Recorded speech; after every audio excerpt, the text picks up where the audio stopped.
Me friends and ఫ్యామిలీతో సరదాగా బయటకు వెళ్ళటానికి కారు లేదా అయితే వెంటనే ఈ నెంబర్కి కాల్ చేయండి.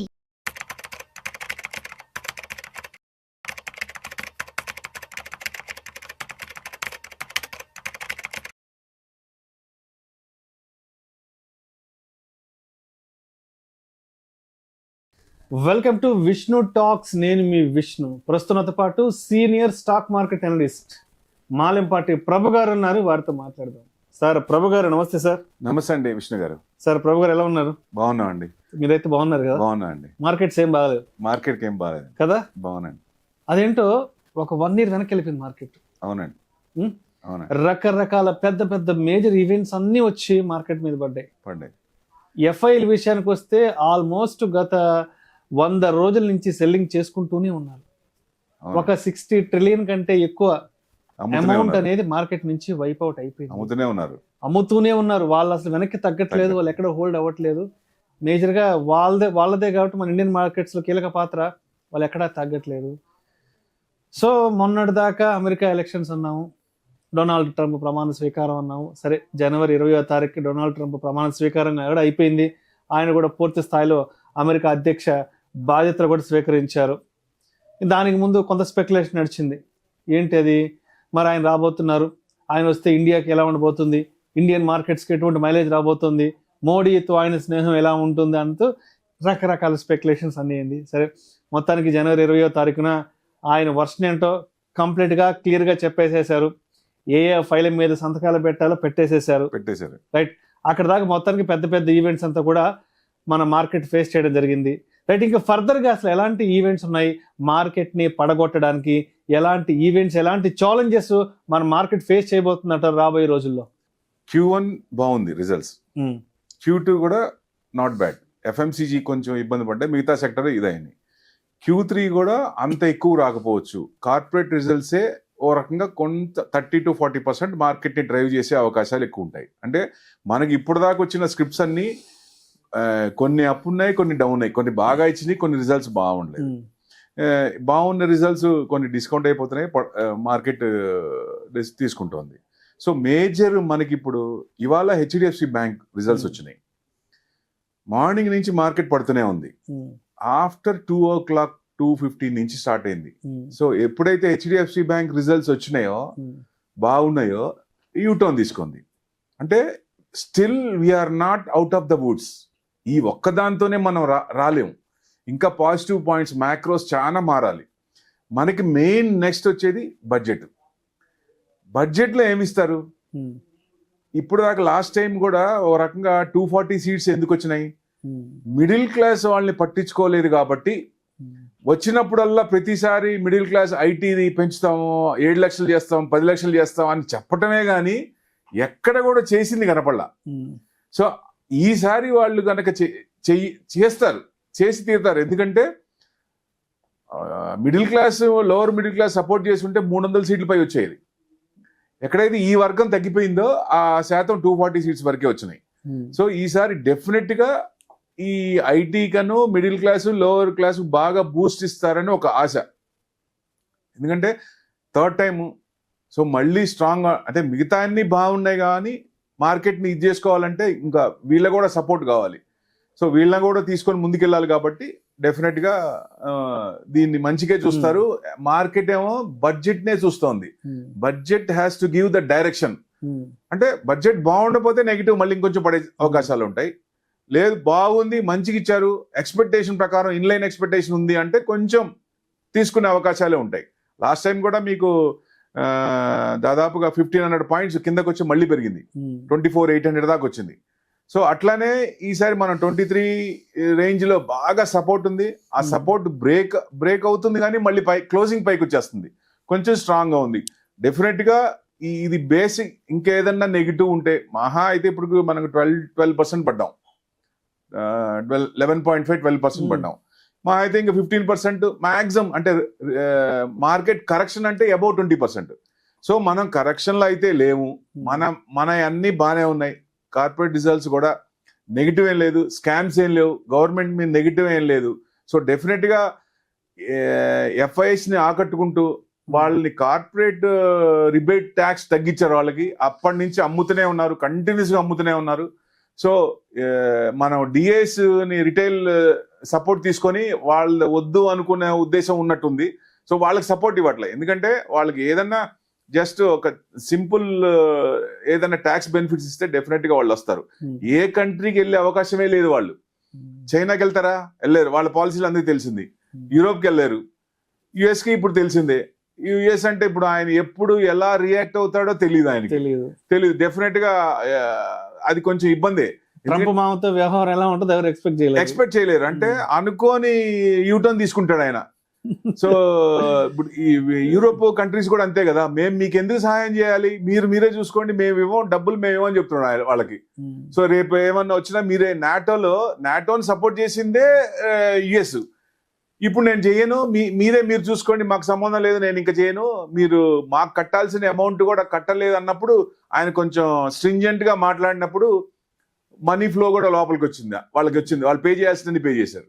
అట్లా అన్ని విధాలుగా ఇప్పుడు కెనడాని 51 స్టేట్ చేస్తానంటాడు. నువ్వు ఒక ప్రెసిడెంట్ని పట్టుకొని 51st గవర్నర్ యుఎస్ కి కావాలంటే ఎంత అవమానం. అట్లా డిఫరెంట్ స్ట్రాటజీలు ఉంటాయి ఆయన. సో మనకి ఎట్లా ఉంటది, మనకి పరిస్థితి అనేది మన ఇండియాని బట్టి ఉంటది, దాని ప్రకారం తీసుకోవచ్చు. నెక్స్ట్ మన కార్పొరేట్ రిజల్ట్స్, ఈ budget, next RBI policy. RBI policy మనకి 7th ఫిబ్రవరి ఉంది. సో మనది ఇన్ఫ్లేషన్ కూడా కంట్రోల్లోనే ఉంది. సో యుఎస్ ఇన్ఫ్లేషన్ అంత ఇంకా అనుకున్నంత రేంజ్కి రాలేదు కాబట్టి వాళ్ళు 4 times చేసేది 2 times చేస్తారు అన్నారు. అప్పుడు మార్కెట్ కొంచెం తగ్గి మళ్ళీ ఇప్పుడు వాళ్ళు ఫ్లరిష్ అవుతున్నారు. సో డెఫినెట్ గా మనకేంటంటే ఆ ఇంట్రెస్ట్ రేట్లు ఈసారి మనకు తగ్గించవచ్చు అనేది ఎక్స్పెక్టేషన్. మనదంతా కంట్రోల్ ఉంది కాబట్టి 25 basis point అయినా తగ్గిస్తారనే ఎక్స్పెక్టేషన్. అది తగ్గిస్తే బాగానే ఉంటుంది. ఈ ప్లస్ మనకి బాండ్ ఈల్డ్ 5% ఉంది, యుఎస్ బాండ్ ఈల్డ్. సో మరి ఎఫ్ఐఎస్ ఇక్కడ ఊరికనే 5% వస్తే వెళ్ళిపోతారు కదా, ఇక్కడ ఎందుకుంటారు? సో ఆ బేస్ మీద మన ఐఎన్ఆర్ 86.50 ఇండియన్ రూపీ బాగా పడిపోతా ఉంది. సో అంటే ఎక్స్పోర్ట్స్ ఇంపోర్ట్స్ ఎఫెక్ట్ అవుతాయి కదా. సో ఎప్పుడై ఇవన్నీ ట్రేడ్ డిఫిసిట్ వస్తుంది కాబట్టి జనరల్ గా ఇక్కడ ఒక పాయింట్ అనుకోవచ్చు, చైనాతో లింక్ కట్ అవుతోంది. Get out China, get in India అన్నాడు. సో ఇప్పుడు చైనాలో ఉన్న ఫార్మా ఎంఎన్సీలన్నీ ఇండియాకి రావాలంటే మనం కొంచెం బూస్ట్ ఇవ్వాలి, వాళ్ళకి ట్యాక్స్ హోప్స్ ఇవ్వాలి. ఎఫ్ఐఎస్ కి లాగా వాళ్ళకి కూడా కంపెనీస్ రావాలంటే మంచి బూస్ట్, వాళ్ళకి మంచి చూపిస్తే వాళ్ళు ఇటు వస్తారు. వచ్చినప్పుడు డెఫినెట్ గా ఇది అవుతుంది. దాని ప్రకారంగా చూసుకోవాలి కాబట్టి ఆయన మన గవర్నమెంట్ ఏం చేస్తుంది, వాళ్ళని అట్రాక్ట్ చేస్తున్నాం. వియత్నాం చూసారా, దాదాపుగా 14-15 కంపెనీస్ చైనా నుంచి లాక్కున్నారు వాళ్ళు, బూస్ట్ ఇచ్చారు ట్యాక్స్. కాకపోతే మెయింటైనబిలిటీ లేదు అక్కడ, స్కామ్స్ ఎక్కువ అవుతున్నాయి. ఇప్పుడు దాకా స్కామ్స్ లేవు, అక్కడ స్కామ్స్ వస్తున్నాయి. ఇప్పుడు మేజర్ పొజిషన్ లో ఉన్న వాళ్ళే లేడీని అరెస్ట్ చేశారు వాళ్ళు ఈ మధ్యనే. సో డెఫినెట్ గా ఇండియానే స్ట్రాంగ్, డెఫినెట్ గా మన సైడే వస్తారు. ఈ మ్యాక్రోస్ అన్ని మారాలి కాబట్టి ఎప్పుడైతే బాండ్ ఈల్డ్ తగ్గుతుందో వాళ్ళ ఫ్లో తగ్గుతుంది, వాళ్ళకి ట్యాక్స్ రిపోర్ట్ కూడా ఇస్తే ఆటోమేటిక్ గా మన సైడ్ వచ్చే అవకాశాలు ఎక్కువ ఉంటాయి. అది ఇమీడియట్ గా రాకపోయినా ఈ లాస్ట్ ఇయర్ మనకి మోడరేట్ రిటర్న్స్ వచ్చినాయి కాబట్టి ఈ సంవత్సరం కూడా మోడరేట్ రిటర్న్స్ ఎక్స్పెక్ట్ చేయొచ్చు, 8 to 10%. ఎందుకంటే 12% ఉంది. ఆ 12% 26,277 26,277 మార్కెట్ హై. సో ఆ దాదాపుగా అక్కడికి వచ్చిన 10 to 12% రావచ్చు అనేది ఎక్స్పెక్టేషన్. అంతకు మించి ఈ సంవత్సరం ఎక్స్పెక్ట్ చేయలేము. కానీ ఇవి ఏమైనా మార్పులు ఉంటే మనకి యుఎస్ నుంచి సపోర్టు, ప్లస్ ఎంఎన్సీలు రావటం, ప్లస్ ఎఫ్ఐఎస్ యూటర్న్ తీసుకోవటం, ఇవన్నీ ఉంటే డెఫినెట్ గా మార్కెట్ 26,000 to 28,000 వచ్చే అవకాశాలు కూడా ఎక్కువ ఉంటాయి, ప్రొవైడెడ్ ఇవన్నీ జరగలేదంటే ఇబ్బంది, జరగలేదంటే నార్మల్ రిటర్న్స్ ఎక్స్పెక్ట్ చేయొచ్చు. ఎవరైనా మార్కెట్ లో ఉన్నప్పుడు సింపుల్ గా 5 to 10% వచ్చినప్పుడు ఎగ్జిట్ అవుతూ నెంబర్ ఆఫ్ స్టాక్స్ పార్టిసిపేట్ చేసినప్పుడు రిటర్న్స్ ఎక్కువ చేసుకోవచ్చు. అంటే మనకి ఎక్కువ పర్సెంటేజ్ రావాలని మోడరేట్ రిటర్న్స్ ఎక్స్పెక్ట్ చేయొచ్చు ఈ సంవత్సరం అనేది జనరల్ ఇది. అండ్ ఆర్బీఐ పాలసీ ఒకటి 7th ఫిబ్రవరి, 8th వచ్చేసి 8th ఫిబ్రవరి వచ్చి ఢిల్లీ ఎలక్షన్. సో ఈ ఈక్వేషన్స్ ఎలా ఉంటాయి అంటారు అసలు? ఢిల్లీ 2 times గెలిచింది, 2015, 2020 67 seats ఫస్ట్ టైం, తర్వాత 62. ఆయన చేసింది కూడా ఢిల్లీకి బాగా చేశారు ఆయన.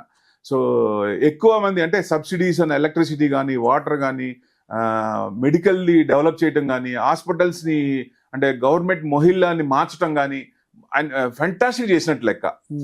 కాకపోతే ఇక్కడ ఏమవుతుందంటే సెంట్రల్లను స్టేట్ ఢిల్లీ పక్క పక్కనే ఉండేదానికి జనరల్ పీపుల్కి సపోర్ట్ రావట్లేదు. ఒక సింపుల్ ఎగ్జాంపుల్ చూద్దాం. ఆ అమ్మాయిని రేప్ చేసి చంపేశారు కదా, ఆ రోజు జస్ట్ బోర్డర్ అని ఒక లైన్ అవతలే, ఒక స్టెప్ అవతలే, వాళ్ళు పట్టించుకోలేదు, వీళ్ళు పట్టించుకోలేదు, ఆ ఇన్సిడెంట్ జరిగింది. సో అట్లాంటివి ఉంటాయి కాబట్టి సో జనరల్ ఎవరైతే సెంట్రల్లో పవర్ ఉన్నారో ఢిల్లీలో కూడా వాళ్లే పవర్ ఉంటే ఓ రకంగా ఇట్లాంటివన్నీ జరగకుండా ఉంటాయి, గ్రోత్ కూడా తొందరగా వస్తుందని ఎక్స్పెక్టేషన్. మరి ఢిల్లీ పీపుల్ ఎలా రియాక్ట్ అవుతారో రేపు చూడాలి. దాన్ని బట్టి మార్కెట్ ఉండొచ్చు. ఎందుకంటే గవర్నమెంట్కి ఇప్పుడు 2019లో ఉన్న స్టేట్స్ కంటే ఇప్పుడున్న స్టేట్స్లో ఎక్కువ పెరుగుతున్నాయి, స్ట్రాంగ్ అవుతుంది. కాబట్టి రేపు ఢిల్లీ కూడా మెయిన్ ఇది కాబట్టి అక్కడ కూడా తీసుకుంటే ఇంకా మార్కెట్ కొంచెం గవర్నమెంట్ బాగా స్ట్రాంగ్ అయినట్టు మార్కెట్ తీసుకోవచ్చు. ఇది ఒక 1+ పాయింట్ అవ్వచ్చు, అవకాశాలు ఎక్కువ ఉన్నాయి. సో అయితే మొత్తానికి రాబోయే నెల 2-3 నెలలు అనేవి అంటే మార్కెట్కి ఇవి ఎంత అంటే మార్కెట్ని ఎంతలా భయపెట్టే అవకాశం ఉంటుందంటారు? నెక్స్ట్ 2-3 నెలల్లో ఉన్న ఈవెంట్స్ అసలు ఓవరాల్గా చెప్పాలంటే మార్కెట్ రియాక్షన్ ఎలా ఉండబోతుంది అంటారు? మార్కెట్ రియాక్షన్ అంటే ఇమీడియట్ గా ఇప్పుడు ఎప్పుడైతే వీళ్ళని FIS ని కూల్ చేశారో మెయిన్ అక్కడే మనకి 50% అయిపోతుంది. అది గవర్నమెంట్ వాళ్ళని ఎలా ట్రీట్ చేస్తున్నది ముఖ్యం. ఇప్పుడు జనరల్ గా ఏంటంటే ఎక్కువ అంత రియాక్ట్ ఇమీడియట్ గా అంత పాజిటివ్ మీరు అన్నట్టు 3 to 6 months పెద్ద ఎఫెక్ట్ రాకపోయినా చిన్నగా వాళ్ళు దాదాపు 1.5-2 ఏళ్ళ నుంచి అమ్ముతూనే ఉన్నారు. సో అది మారాలంటే వాళ్ళకి అన్ని సోప్స్ ఇవ్వాలి కాబట్టి గవర్నమెంట్ డిసిషన్స్ ఉంటాయి కాబట్టి దాన్ని బట్టి డిసిషన్ ఉంటుంది కాబట్టి ఎక్కువ టైం తీసుకుంటుంది. అంటే ఈ సంవత్సరం అందుకనే మోడరేట్ ఎక్స్పెక్ట్ చేస్తున్నారు. ఇవి మ్యాక్రోస్ ఇంక ఇమీడియట్ గా మారినాయి అనుకోండి, డెఫినెట్ గా పాజిటివ్ ఉండొచ్చు. ఈ సంవత్సరానికి అంత రాకపోవచ్చు ఇమీడియట్ గా, అంత ఎక్స్పెక్టేషన్ అంత ఎక్కువ లేదు. యావరేజే ఉంది కాబట్టి యావరేజ్ 8 to 10% ఎక్స్పెక్ట్ చేయొచ్చు. సో మొత్తానికి అయితే ఆన్ యావరేజ్ గా మార్కెట్ ఉండబోతోంది. అంతే అండి, లాస్ట్ ఇయర్ లాగే ఉంటుంది. లాస్ట్ ఇయర్ లాగానే ఉంటుంది. ఎవరైనా ఇన్వెస్ట్మెంట్ చేసినప్పుడు 5 to 10% వచ్చినప్పుడు ఎగ్జిట్ అవుతూ కొత్తవి మళ్ళీ ఏమే సెక్టర్స్ సిక్లికల్స్ కాబట్టి ఏ సెక్టర్ లో ఇన్వెస్ట్ చేయాలి, ఏవి పెరుగుతున్నాయి. ఇప్పుడు ఈవీకి కూడా ఆపోజిట్ ఆయన, ఈవీ వెహికల్స్ కూడా ఆపోజిట్, అది కూడా దాన్ని కొంచెం ఒక పాలసీ తెస్తున్నాడు ఆయన. సో దాని ఎఫెక్ట్ ఉంటది కాబట్టి ఎలాన్ మస్క్ మరి ఆయనకి బాగా దగ్గర, ఆయన మస్క్ ఏం చెప్తే అది చేస్తున్నాడు. మరి మస్క్ వెహికల్స్ అన్ని ఈవీ వెహికల్సే. అందుకని ఆయన ఎప్పుడు ఎవరితో ఎలా రియాక్ట్ అవుతాడో చాలా ఇబ్బంది. సో మరి నిజంగా ఒక రకంగా చెప్పుకోవచ్చు అంటే it's a wrong selection by US. Last time చూసాం ఆయన కేసులు కానీ 16 to 20 కూడా నెగిటివ్ ఉంది ఆయన తీసుకునే పాలసీలు బట్టి. ఆ 20 to 24 కూడా ఆయన్ని ఏ రకంగా ఇబ్బంది పడ్డాలో ఫేస్బుక్ కానీ ట్విట్టర్ కానీ దాంట్లో ఆపేశారు కదా మొత్తానికి. ఎంత ట్రై చేసినా 21st centuryలో he bounce back like anything, మళ్ళీ వెనక్కి వచ్చాడు. సో ఇప్పుడు అప్పుడు అందరూ ఈ జుకర్బర్గ్ వీళ్ళందరూ ఎగెనెస్ట్ గా ఉన్న వాళ్ళందరూ ఇప్పుడు దాసోహం అయిపోయారు. వాళ్ళందరూ సెరమనీకి వచ్చారు. మొత్తం ఎవరైతే ఎగెనెస్ట్ చేశారో వాళ్ళందరూ సెరమనీకి వచ్చారు. ఎవరైతే రైట్ వింగ్ పాలిటీషియన్స్ ఉన్నారో వాళ్ళందరినీ ఇన్వైట్ చేశాడు. సో డెఫినెట్ గా ఆయన పాలసీలు బట్టే ఉంటది కాబట్టి ఆయన ఏం చేస్తాడు అనేది చాలా ఇబ్బంది. ఆయన డిసిషన్ అంటే ఫస్ట్ 100 days చూస్తే ఆయన ఎలా రియాక్ట్ అవుతున్నాడు, ఏ డిసిషన్ తీసుకున్నాడు అనే దాన్ని బట్టి మనకి ఉంటది.